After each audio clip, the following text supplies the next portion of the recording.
챗 GPT 같은 경우는 한국어 데이터 비중이 1.5%밖에 안 돼요. 아 그래요? 네. 그런데 한국어 빅데이터가 가장 많은 플랫폼 회사가 네이버. 그리고 네이버 같은 경우는 라인을 통해서 일본에서도 1등이죠. 그리고 동남아에서도 1등이죠. 그러니까 비영어권에서 이 정도 빅데이터를 모을 수 있는 데이터 회사가 없다라는 거죠. 그리고 이제 데이터를 모으려면요, 그냥 데이터만 막 모으면 되는 게 아니라 어느 정도 모은 데이터들 정리를 좀 해놔야 돼요. 분류를. 그거는 슈퍼컴퓨터가 해야 되거든요. 그럼 국내에서 그 정도 슈퍼컴퓨터를 가진 회사는 딱 2개밖에 없어요. 자식에게 물려준다고 하면 네네. 삼성전자랑 네이버를 얘기하셨어요. 네네. 네이버는 왜 네. 그러신 거예요? 저는 챗 GPT 이 트렌드가 단순 테마나 이벤트성이 아닐 것 같아요. 네. 왜 그러냐면 네. 정보의 입력 방식하고 관련이 되는데요. 우리 그냥 예전에 생각하면요, 정보 입력 방식은 다 키패드나 자판, 네. 그죠? 이제 휴대폰도 번호 띠띠띠띠 눌렀잖아요. 네.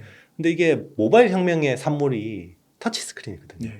근데 우리는 그냥 터치 스크린이구나라고 생각할 수 있는데요. 피처폰 때도 풀 터치폰은 있었어요. 네. 그러면 그거하고 스마트폰은 뭐가 다르냐면 스마트폰은 멀티 터치가 됐어요. 그러니까 옛날에는 피처폰 때는 그냥 버튼만 누르는 싱글 터치였고요. 멀티 터치가 되면서 손가락 2개로 화면을 크기도 키우고 2번 두드리면 확대도 되고 막 이런 식으로 UI, UX가 바뀌는 거죠. 사용자 인터페이스나 사용자 경험이 많이 바뀌는 건데, 그래서 요즘에는 웬만한 디스플레이 있으면 다 두들겨 보잖아요. 그리고 어려우면 안 돼요. 그러니까 예전에 우리 무슨 MP3 플레이어 같은 거 사고 그러면 리셋 하려면 뭐 핀 같은 걸로 찔러야 되고 뭐 이걸 버튼을 1번, 2번 누르고 맞아요. 꾹 누르고 기다리세요. 이런 거는 매뉴얼 안 보고 안 되거든요. 근데 스마트폰 되면서 그런 게 어디 있어요, 그죠? 다 맞아요. 직관적으로 되잖아요. 맞아요. 그러면 향후 10년, 향후 20년 동안의 어떤 우리 모든 디바이스의 변화, 플랫폼의 변화는 우리 뭐 모든 디바이스에 AI가 들어갈 거예요. 뭐 그래서 이제는 모든 거를, 지금은 이제 챗 GPT는 채팅으로 하는 건데 나중에는 우리 사람의 언어, 자연어를 가지고 모든 걸 입력할 거라고 보거든요. 자율주행차든 우리 뭐 옛날에 전격 제트 작전 뭐 이런 뭐 키트로 막 이렇게 그게 이제 가는 방향이거든요. 네. 그러면 이제 사람들이 오해를 하시죠. 지금도 시리하고 빅스비 있는데요? 라고 하죠. 걔들은 자연어를 이해를 못해요.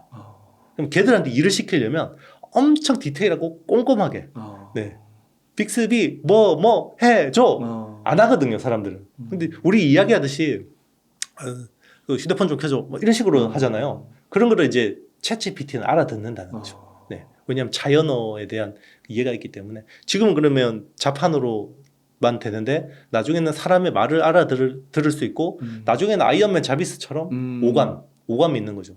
그러니까 뭐 이제 사람의 오감처럼 시각, 청각, 후각, 촉각 뭐 이런 까지 다 커버가 되는 거예요. 네. 그런 식으로 가는 거고, 그리고 멀티태스크가 되는 거죠. 지금은 AI라는 게 아주 특정 기능들만 구현이 되잖아요. 그런데 우리 이제 자비스처럼 범용성으로 다 그렇게 가는 게 기술 방향인 거죠. 네. 근데 그런 쪽에서 네이버가 조금 두각이 되는 건가요? 그렇죠. 그러면 일단 이제 그 AI 가지고 비즈니스 모델을 보면요, 일단 파운데이션 모델이라는 게 있어요. 파운데이션 모델이라는 건 뭐냐면 플랫폼 회사들이 그냥 빅데이터를 막 모으는 거예요. 막 모으는데 일종의 이거를 뭐 그 데이터라는 게 21세기 원유라고 하니까, 그러면 빅데이터를 꽉 모으면 원유 회사라고 볼 수 있는 거죠. 네. 그래서 뭐 그런 것들을 원유를 막, 그러니까 데이터를 깔때기처럼 계속 모을 수 있는 회사들, 뭐 예를 들면 구글이나 메타나 오픈 AI나 뭐 이런 회사들은 데이터를 막 깔때기처럼 모을 수 있겠죠. 왜냐하면 사용자들이 계속 알아서 데이터를 계속 보내주니까. 그런데 이제 지금 빅테크 업체들이 하는 거는, 데이터를 모으는 대상은 대부분 영어 데이터죠. 네. 지금 챗 GPT 같은 경우는 한국어 데이터 비중이 1.5%밖에 안 돼요. 아 그래요? 네. 그러니까 한국어로 뭐 명령을 해도 영어로 대답하고 이런 것들이 많거든요. 그리고 대응이 안 되는 것도 있고. 그런데 한국어 빅데이터가 가장 많은 플랫폼 회사가 네이버죠. 그러면 그리고 네이버 같은 경우는 라인을 통해서 일본에서도 1등이죠. 그리고 동남아에서도 1등이죠. 남미에서도 일정 부분 높은, 그러니까 비영어권에서 이 정도 빅데이터를 모을 수 있는 원유 데이터 회사가 없다라는 거죠. 그리고 이제 데이터를 모으려면요, 그냥 데이터만 막 모으면 되는 게 아니라 어느 정도 모은 데이터들 정리를 좀 해놔야 돼요. 분류를. 그거는 슈퍼컴퓨터가 해야 되거든요. 그러면 국내에서 그 정도 슈퍼컴퓨터를 가진 회사는 딱 2개밖에 없어요. 삼성전자하고 네이버요. 아 그래요? 네. 카카오도 없어요. 카카오 없습니다. 어. 네. 카카오는 이제 그 정도 자금력이 안 돼서 없는 거고, 오히려 카카오는 이제 그런 서비스 쪽에 집중하다 보니 이제 그런 쪽이 좀 부족했는데, 네이버가 하이퍼클로바라는 예. 그게 있는데, 그게 파라미터가 2,050억 개 정도 돼요. 어. GPT-3보다 많죠. 아, 1,750억 개. 그러네요. 네네, 그렇죠. 그러니까 이제 거기를 가지고 이제 그 어떻게 보면 데이터 원유 회사가 될 수 있는 거고, 네이버가. 그러면 데이터 원유 회사들은 서비스를 만드는 회사한테 이걸 팔 수가 있어요. 자기 데이터들. 그걸 이제 API를 이제 열어주는 건데요. 그러면 이 커다란 원유통에다가 수도꼭지 하나 달아주는 거예요. 그리고 돈을 받는 거죠. 그러면 이제 수도꼭지를 받은 회사들은 거기서 이 방대한 데이터에서 자기들한테 필요한 데이터만 가져가는 거예요. 네.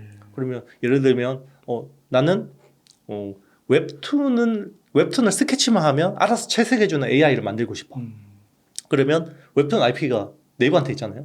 네, 그러면 네이버가 굉장히 기존의 작가들이 그려놨던 채색에 대한 데이터들이 있으니까 이거를 이제 만들어서 서비스를 만드는 거죠. 그리고 뭐 어떤 번역에 대한 그런 것들을 데이터를 API를 가지고, 그래서 그런 것들을 어플리케이션 AI 모델이라고 해요. 네. 그러니까 서비스하고 붙이는 거죠. 이제 우리 뭐 지금 뭐 상장돼서 뭐 플리토라는 번역, 그리고 루닛이라는 그 어떤 의료 그런 것들, 이제 영상 뭐 이런 것들, 영상 이미지 보고 뭔가 이런 해석해주는 뭐 그런 회사들도 다 어플리케이션 AI 모델이라고 볼 수 있는 거죠. 네. 네. 그런 식으로 이제 뭐 이런 업체들이 있고, 그리고 기본적으로 인프라, 그러면 서버하고 클라우드하고 반도체, AI 반도체, 뭐 그런 게 대표적인 엔비디아죠. 네. 네. 그리고 이제 클라우드 같은 경우는 세계 1등은 이제 아마존이잖아요. 아마존 웹 서비스인데, 근데 아마존이 지금은 사실 존재감이 별로 없어요. 챗GPT 쪽에서는. 그런데 2등 업체가 이제 마이크로소프트 애저인데, 마이크로소프트가 애저에다가 챗GPT를 붙였고, 그리고 이제 3% 점유율밖에 안 되는 빙 검색 엔진에다가 챗GPT를 붙였죠. 그러니까 그 오픈 AI에 네네. MS가 좀 투자를 한 것 같더라고요. 100조 달러, 그러니까 그 100억 달러를 투자했고요. 그게 12조 원 투자한 건데, 이게 시작이에요. 시작이에요. 네. 그 12조 원을 투자하면 이게 끝이 아니라요. 앞으로 대규모 투자들이 엄청 더 나올 거예요. 왜냐하면 GPU 엄청 깔아야 되거든요. 갤럭시에도 막 단다는 거 네. 고려한다고 뉴스 나오고. 그렇죠. 그러니까 삼성전자 입장에서는 애플한테 뭔가 이기려면 이게 승부가 안 되는 거예요. 그래서 애플이 지금 뜨악했을 거예요. 왜냐면 삼성이 이거는 챗GPT를 갤럭시에 붙인다는 거는 빅스비를 포기할 수도 있다는 거잖아요. 그러면 삼성이 챗GPT가 엄청 잘 되면 애플 시리가 완전 구려지는 거잖아요. 네. 그러면 애플도 투자해야겠죠. 네. 네. 와 그렇구나. 그러니까 그런 쪽을 종합해봤을 때 국내에서 네이버가 네네. 약간 그 영어권에서 들어올 때 진입 장벽이 있는 거고. 네네. 그렇죠. 그럼 그 정도 이 동남아나 남미나 이런 네네. 식으로 시작하면 비영어권. 네네. 지금보다는 확실히 네네. 그 기업의 성장세나 네네. 주가의 상승세가 탄력을 받을 수 있는 그렇죠. 거군요. 근데 분명히 기회는 있는데요. 근데 이제 빅테크 업체들이 영어 데이터를 빨리 학습해버리고 네. 비영어권 학습으로 넘어와서 그러네요, 또. 근데 또 그러니까 시간이 많지 않아요. 많지 네이버도 그렇게 우리가 야. 계속 뭐 배두드리고 뭐 이렇게 자만할 시간은 아닙니다. 네. 그러니까 참 또 말씀을 들으면서 그 과거에 그 휴대폰 노키아인가요? 네네. 노키아가 세계 1위였는데 그렇죠. 그 아이폰이 나오면서 네. 무너졌을 때 그때 당시 사람들도 노키아가 설마 망하겠어? 네. 근데 이것도 구글이 설마 망하겠어? 네이버가 설마 망하겠어? 분명 챗 GPT 나오기 전까지만 해도 그러긴 했는데 그렇죠. 그렇게 될 수도 있다라는 거잖아요. 얼마든지 될 수 있어요. 야 이렇게 해서 바뀌는 네. 거구나. 맞아요. 시간이 지나니까. 그러니까 이게 플랫폼이라는 게 그만큼 야, 무서운 거예요. 네. 그러니까 진짜 분위기가 꺾이면서 불황에 이렇게 들어갔다가 또 새로운 흐름들이 이렇게 나타나면서 그렇죠. 또 되게 재밌는 게 그런 진짜 굵직한 세계의 그런 탑 기업들을 뒤흔드는 것 같고 긴장시키는 것 같아서 그래서 되게 재밌기도 하고. 그렇죠. 이게 참 사람이 역사에서 많이 배워야 된다라는 게, 항상 뭔가 이 큰 역병이 지나가면 자동화는 필연이었고, 네. 그러면서 이제 로봇이 뜬 거고요. 네. 그리고 항상 뭔가 이게 큰 경제 충격이 오면 또 뭔가 회복하기 위해서 새로운 산업을 키워요. 네. 네, 그렇죠. 그게 이제 금융위기 이후로 스마트폰 혁명이 일어났듯이 네. 꼭 그런 것 같아요. 네. 그러네요. 그 네. 인구 문제도 네. 저출산 문제도 되게 심각하다고 하니까 그렇죠. 로봇이 또 되게 많이 발전하는 것 같기도 하고요. 그렇죠. 그러니까 그 문제를 결국엔 해결하는 게 또 인류인 것 같기도 하고. 맞아요. 그렇죠. 그래서 낙관에 어떻게 투자하고. 맞아요. 그러니까 이제 낙관적인 투자자들이 결국은 돈을 벌 수밖에 없는 게 불과 진짜 뭐 한두 달 사이에 막 이게 다 팔아놓고 언제 사세요 이런 영상들이 다 떡상이잖아요. 1800. 네, 그러니까 올해 다 뭐 상장하고라고 시장이 그 이렇게 확신을 가지고 대다수가 저렇게 가면 꼭 그렇게 안 되더라고요. 네, 아, 또 진짜 그 네. 말씀 들으니까 진짜 시장을 떠나지 말고요. 네, 계속 현금채굴을 하면서 네. 좋은 주식 발견해서 계속해서 어떻게 맞아요. 물타기 하고 수량 늘려가는 게 그렇죠. 답인 것 같기도 하고요. 그렇죠. 이게 수익이 그러니까 주식은 항상 이게 주식하는 사람들은 그래 불행해요. 왜냐면 빼면 끙끙거리다가 수익을 이렇게 실현하는 날은 며칠 안 되거든요. 1년 중에서. 맞아요. 네, 항상 끙끙거리면서 모으다가 정말 뭐 정말 이 그 한 1년 중에 한 2주 행복할란가? 이걸 수익을 맞아요. 실현하는. 그때 말씀해 주셨죠. 네네, 그렇죠. 맞아요. 네. 아, 그렇구나. 그게 와닿네요. 그렇죠. 사람이 1,000원 가지고 있다가 음. 100원을 벌 때 행복감보다는요. 이 1,100원이 됐는데 이 1,000원이 됐을 때 불행감이 훨씬 더 크거든요. 그러니까 동일하지가 않는 거죠. 네. 내가 100원 내는 행복감과 100원 잃는 불행감이 훨씬 커요. 네. 그거는 심리적으로 다 입증이 됐거든요. 아, 네. 네.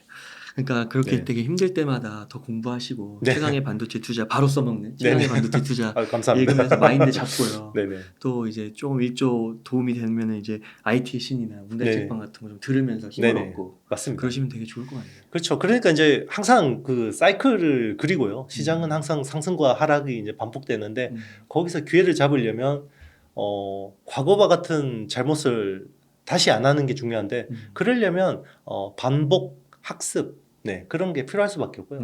그걸 통해서 이제 본인의 어떤 투자 가치와 철학이 생기는 것 같습니다. 네. 네. 그 앞서서 네. 그 애플도 좀 긴장하고 있다고 네네. 그런 얘기를 좀 해주셨는데 또 애플 보니까 약간 OLED 네네. 요거랑 엮여서 좀 이슈가 네네. 있는 것 같더라고요. 그렇죠. 우리 그 디스플레이 투자하신 분들 정말 괴로우실 거예요. 왜냐면 그게 네. 2016년 그때 막 이제 엄청난 붐이었죠. 그때 이제 애플이 아이폰에다가 아몰레드를 채택을 한 거죠. 네. 그러면서 그때 큰 투자 사이클 붐이 일었었고 삼성 디스플레이가 그때 한 12조 원 정도를 투자를 했었거든요. 한 단발성으로. 네. 그러니까 그때 물렸다가 고점에 물렸다가 이제 뭐 아직까지 가지고 계신 분들이 있을지는 모르겠지만 지금 뭐 몇 년, 한 7년째 계속 불황이거든요. 그런데 이제 드디어 올해 이제 내년에 아이패드에 OLED를 채택한 모델이 3개가 나올 것 같아요. 네. 그러면 이제 또 투자 사이클이 일어나는 거죠. 아, 그 네. 한국에 있는 기업들이 납품하는 거예요? 그렇죠. 삼성 디스플레이하고 LG LG. 디스플레이가 납품할 수밖에 없죠. 그래요. 네. 그래서 아마 그 투자 사이클을 또 주목해야 될 거예요. 그리고 이제 그냥 쉽게 이야기하면 디스플레이 사이즈가 스마트폰보다 태블릿이 한 6배가 크죠. 그냥 대충 때려도.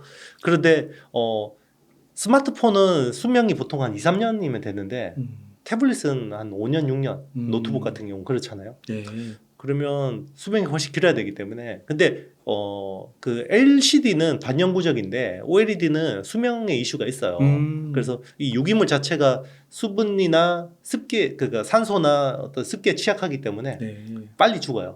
그러려면 요거를 2층으로 깔아야 돼요. 그게 투스택 텐덤 구조라는 건데 네. 그러면 여기 두 배. 네. 그러니까 6배 사이즈가 큰데 2번을 까니까 12배가 그러면 이제 여기 소재를 납품하는 회사들은 굉장히 좋아질 수 있죠. 네. 그러면 삼성 디스플레이 쪽이 납품하는 회사는 이제 디스플레이 체인. 덕산 네오룩스라는 회사가 덕산 네오룩스가 이제 그런 쪽을 하는 거고 LG 디스플레이 쪽을 하는 회사는 이제 P&H 테크 이런 회사들이 이제 유기물 소재를 납품하니까 좋아지는 거고 그리고 이제 뭐 설비들 또 깔아야 되죠.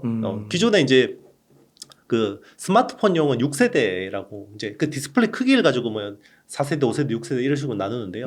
기존에는 6세대, 6.5세대가 주력인데 이제 태블릿은 면적이 크니까 네. 한 8.6세대, 뭐 8.7세대 이런 쪽으로 투자를 해야 되거든요.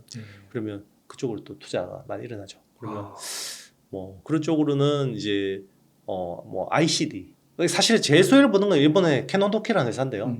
그러니까 그 증착 장비가 제일 중요해요. 그 OLED는 그러면 반도체 쪽으로 치면 ASML 노광 장비 같은 거 이게 제일 비싸고 제일 부가가치도 높고 한데 네 근데 이제 일본 거예요. 그래서 그런 쪽으로 좀 세를 보는 회사는 없지만 이제 나머지 사이드 장비들은 뭐 ICD라는 회사 뭐 이런 쪽 그리고 로체 시스템즈 뭐 P&H 테크 뭐 이런 회사들이 좀 괜찮고 이제 소재는 이제 좀 전에 말씀드린 이제 그런 그 덕산 네오룩스, 뭐 P&H 테크 네. 뭐 이런 회사들 아. 좋게 보고 있습니다. 그 삼성과 LG의 그 서플라이 체인 네, 거기에 맞습니다. 공급하는 기업들을 그렇죠. 눈여겨보면 좋겠네요.